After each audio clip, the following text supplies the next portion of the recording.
ladies, Larissa here. We're going to talk about pose of the month. This month we're talking about downward facing dog in particular. And down dog we do all the time. Everybody that's been to the studio has obviously done downward facing dog. So we're going to talk about a couple of things, just little tips and things that you can try to either make your downward facing dog a little more challenging, gain some extra strength, or to stretch a little bit extra in different ways in your down dog. Before we get to that stuff, real quick tip. Especially if you're first starting, you've only in your first couple of months of practicing, the most common thing I hear is, it makes my wrist hurt. So if you're in a nice long downward facing dog and the teacher says something like, this is a resting pose, and you're like, no it's not.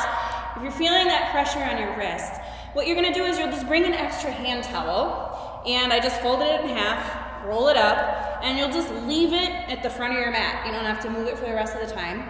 Now, instead of going into down dog, and I've got these kind of big creases in my wrist, and there's maybe some pressure happening in the tops of my wrists, now use the towel instead. Place your palms there. It's gonna help strengthen your fingers over time, and it's gonna take those creases out of your wrist. So when you go into your downward facing dog, it's gonna feel totally different. You're using a different part of your hand.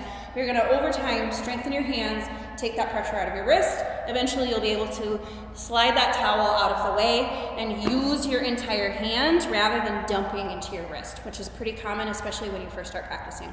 So that's just kind of tip number one in downward facing dog. Speaking of hands, when we're in down dog, press your hands forward and away from you to start to take some of that weight out of your wrists. Basically, if you place your hands together and you really press into your wrists, you're gonna get those creases and a lot of pressure moving up the inside of your wrist. If you press your hands together again, now press into your fingertips, you're gonna start to take some of that pressure out of your wrist. There'll be like a little cup in the base of your palm. That's what you're looking for as you're moving into your downward facing dog.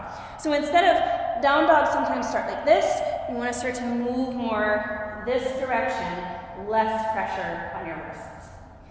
Couple of things, as you're moving your chest back, you might find that your hamstrings, the backs of your legs, are stopping you from doing that. Just bend your knees. It's pretty common to think that you should have straight legs. You shouldn't. Really, your legs should be in a position that supports you the best. So if you're here, this is your down dog, over time it's going to put pressure on your shoulders and wrists, and it's not that comfortable. Bend your knees, push your chest back. For a lot of people, even if you don't have tension in your hamstrings, this just is a really nice stretch for your shoulders and upper back. So anybody can try this variation with bent legs. Keep pushing your hands forward and away. Keep pressing your heels down. Over time, you can start to straighten your legs. Your heels may or may not ever touch the ground. Doesn't matter. You're just working towards that direction. So those are just a couple of things to try with your downward facing dog. Another thing, we're gonna move from child's pose first so that we can feel the shoulder engagement and the upper back engagement in our body. And it's gonna go like this. From your child's pose, you're gonna place your hands out in front of you, stretch them out far enough that you can lift your forearms up off the ground. So that same action, there's a little bit of that cupping action underneath my hand, no pressure on my wrist whatsoever. So forearms up, forehead up a couple of inches away from the ground, and you're gonna push your hands away from you. Notice how that makes my spine super long. One of the things that down dog does, one of the huge benefits, is spinal length. So again, regular child's pose, forearms up, forehead up, push your hands away to get some length. The second motion is really, really small and subtle. I'm gonna pull the center of my chest towards my thumbs. Now all of a sudden my upper back is super, super strong. So that motion, again, it looks like this. Push your hands away, pull the center of your chest towards your thumbs. Now that you felt it without weight on your hands, we'll do the same thing in downward facing dog.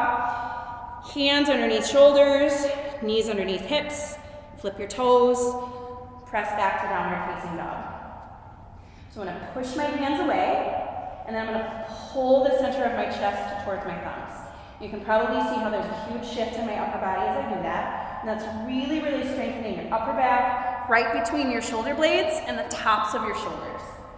Another way to do this, to feel more stretch, is to push your hands away, and now push your chest towards your knees. This is a great way to stretch. I can actually feel this all the way down into my calves and definitely across my chest and shoulders. So there's a couple different ways with similar actions to find a strength and a stretch.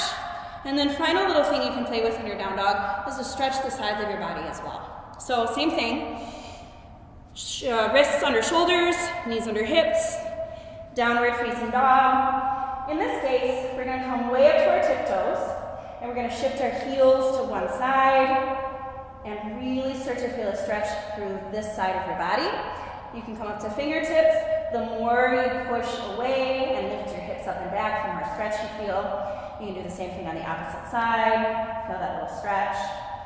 You can, of course, pedal out your knees, stretch your calves a little bit more. And then really just encourage you guys to play.